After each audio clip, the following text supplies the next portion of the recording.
আসসালামু আলাইকুম সবাইকে ক্লাস 24 চ্যানেলের নতুন একটি ভিডিওতে স্বাগত জানাচ্ছি। আপনাদের মধ্যে একজন আমাকে কমেন্ট করেছেন চট্টগ্রাম বিকেটিটিসি কোথায়। ভাইয়ের জন্য আমি সংক্ষেপে যদি বলি, আপনি যদি বিকেটিটিসিতে আসতে চান তাহলে যদি এখান হয়ে আসেন তাহলে এখান থেকে জিসি থেকে আপনি 2 নাম্বার গেট থেকে টেকনিক্যাল।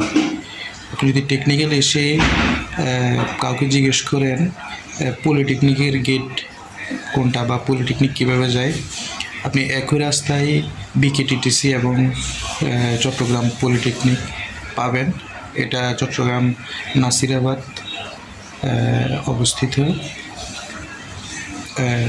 বিকেটিটিসি এবং চট্টগ্রাম পলিটেকনিক পাশাপাশি। আপনারা এখানে এসে আসলেই আপনারা দেখতে পাবেন। ধন্যবাদ।